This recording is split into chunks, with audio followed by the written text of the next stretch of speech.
Welcome to the Fediverse podcast. I'm your Fediverse host, Paige, and with me this week is Victor, the CTO. I wanted to ask you, did you ask for fashion advice to your friend? Did I ask about what hat Yes, should and wear? Glasses.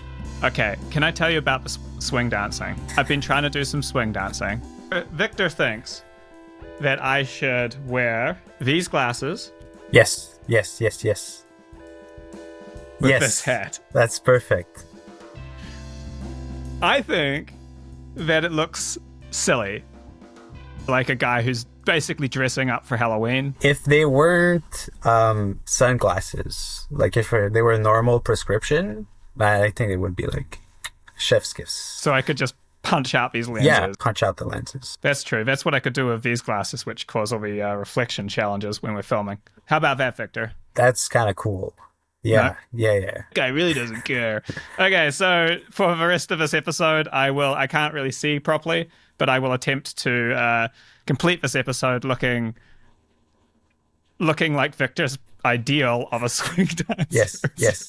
Yes, this is good. Okay, so today, I can't fucking wear this while like seriously talking about like government policy. Well, that didn't go far. Okay, that didn't last long at all. Bail, abort. Today I want to talk a little bit about the need for government funding in the Fediverse. The way that I see the Fediverse right now is like solar panels in the 1990s, or even the original internet maybe in the 1980s, where it's at this stage that smart industrial policy from government is crafting what the future economy of our countries will be and how people will act online. Yeah. I think, especially in Canada and in a lot of European countries, you see a massive amount of Fediverse work being done compared to the country that I think 10 years ago you would expect to be a big player in this, which is the US. Mm-hmm. Of course, the US, its huge population, its huge economy, and its massive amount of kind of talent that it has means that it's still a huge part of the Fediverse. But it's just per capita a lot less than previous technological innovations. Probably like more of a cultural thing. You have your one company that has the one product, and that product needs to dominate the entire world. Facebook, and everybody is on Facebook. Like, don't talk to me about anything else. Like, everything else is our competition. Everybody needs to be on Facebook. And then you have the Fediverse where, no, everybody's friends and we need as many different services and everything. And, oh, what, ads? You can't put ads there? No way. I don't want that. So I think it's something like that where it's just not a cultural fit for all the Silicon Valley, everything we've known until now. So why do you think that open source was such a big thing in the US? You know, when I think of kind of large open source projects, I often think of American organizations or individuals. Is open source really that big in the US? I mean, I would say so, but the biggest example I think is like Linux, and that didn't start in the US. I think of like Mozilla or like Wikimedia, you know, or just the contributions, you know, when you look at kind of code bases, the number of people that are in their off hours. You kind of have open source, and then you have like free and open source software. The first thing that comes to mind is like Elasticsearch. Or like Elastic, the kind of whole company. They build kind of their brand on having open source software. But then their goal with that is to sell you the kind of premium service around it, or the premium license. It's open source as a business model. So you have that kind of WordPress sort of open source. You make something so big that when you siphon a certain amount off the side, you make tons of money.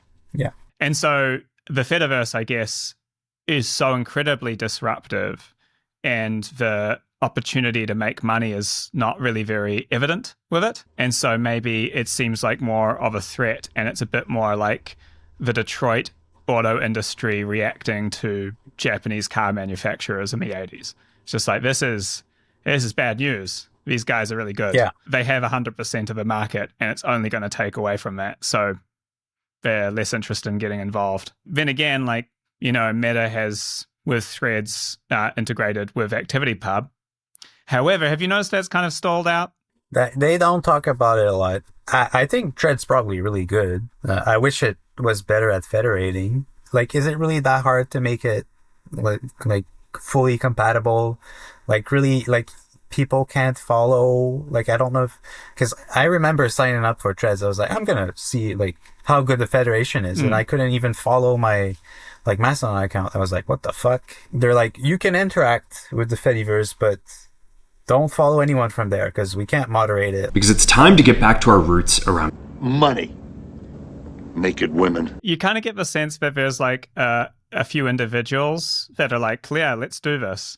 But it doesn't actually have like the higher ups. They see that it's a big potential thing that could take over the world. So they need to have something there. $10 million, we're going to put a bunch of interns on this for 6 months, and then that's what we're going to get. It's so counter to the way that these companies work to build something that lets you migrate off their service. And you can see they're kind of like, well, what can we offer? What can give us this kind of good guy badge? But, are they really going to go the whole distance? So far, no. But I think they're getting ready. If something happens, or they're just like, we have all those users on Threads and we're ready if something happens.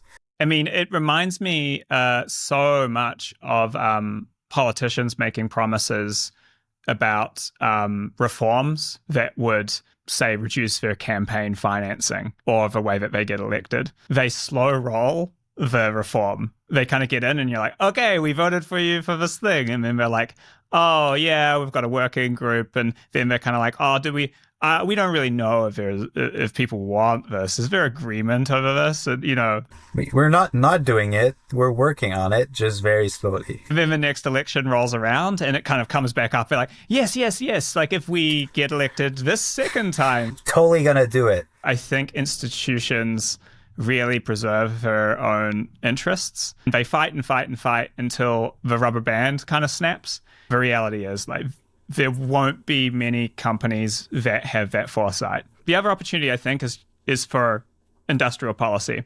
So I was talking to Dawn Walker. I'm currently the president of GoSocial. When I was at FediCon, which is a conference about the Fediverse held in Vancouver. And it was crazy just how many Canadians were there. There were more Canadians than I expected. People who are actively working on the protocol or actively working on software that implements ActivityPub, myself included.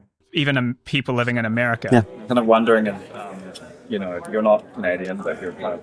I am Canadian, actually. I'm a Canadian citizen living in the US, yeah. Okay. Yeah, so I've got my feet in both, yeah. And yeah, I was kind of talking to her about the potential here for the Canadian government to support some of this stuff. First step, can we not publish everything to X? How about we just make accounts on other networks, like in the Fediverse, on Blue Sky, and that could be the place where like your emergency alerts go? A lot of countries, like Canada and lots of countries in Europe, we don't have our own domestic social media companies. So for the government to come in and be like, yeah, we're going to kick in lots of money to a thing that competes with them doesn't cause kind of an internal economic conflict of interest, where you're kind of like, hey, if you fund this, you're going to destroy an industry. If you fund this, you're going to create an industry. Canada has a really interesting history around crown corporations and kind of like of actually funding public infrastructure and like not being afraid of industrial policy. I think we're in a moment where like these things should be on the table, but it feels like we're really unwilling to actually think about doing any of that. There's a book that was just published. I think it's called something like At the Trough, and it's about how poorly we've incentivized industry in Canada, and it's usually through like badly placed subsidies. Canadians have put a lot of money into essentially funding like private companies doing shareholder payouts. So at the moment, Canada is engaged in this trade war with the US. And I mean, the US is engaged with a trade war with half the planet. The dependence of all sorts of parts of national economies and governments on technology for-profit operations that have clearly political opinions these days, from should we really be buying fighter jets from this particular source if it is not entirely clear they will actually come on at the time we need them to be on, to should we have our own, rare earths or something like that, all the way to what would happen if some government was going to turn off WhatsApp or Signal because of something, and entire governments would basically stop functioning. The government of Canada should do the same thing as what the guys looking at in the EU and in Brazil, and attempt to be independent as much as possible. Sovereignty over our communication channels feels like a much more attainable, much more chiefly goal. So Canada has, for example, tried to just tax big tech companies. And so they have a policy like, if you earn over $200 million a year in revenue, you have to pay tax to the Canadian government. And in effect, it means that we're just taxing American companies. It's a real poking America in the eye. And the way those kind of taxes and policies are written is just like, okay, yeah, that doesn't make any sense. The other country that's had a swing at this was Australia. So Australia and Canada, similar sorts of policies being like, tech companies need to pay money to our media companies. Those companies and organizations domestically have kind of successfully, they have more power, than the big tech companies in this other country. And they've been successful at saying like, hey, you should, funnel money to us in our ecosystem by taxing this foreign entity. And you can just write this rule this way and it has no impact on our own companies. It's just going to be them, right? Honestly, kind of extortion. Not kinda. It is. And we're saying this as Canadians. I think that policy was very peculiar. There were actually two different taxes. And the theory behind it didn't really make a whole lot of sense to me. Basically, the bluff is being called by the American administration, and they've successfully got this stuff repealed in the case of Canada. Like, if I was in the Canadian government being like, they got the best of us, Silicon Valley, you can, for absolutely peanuts, give money to the open source projects that would undermine that power. A lot of these really good projects and ideas just need the right push in the right direction. And by that, I usually mean funding. And in the process, it's a pretty good bet that you could place on giving Canada a new industry. If we said there's $1 million a year, $100,000 grants or something towards development of these platforms in Canada, you would end up with organizations relocating to Canada to access that money. I would love to be back here. You're right? I do think a lot of it is coming from an economic perspective. Me and my partner often think about coming back regardless, because there are a lot of other benefits in Canada that are not necessarily purely a salary.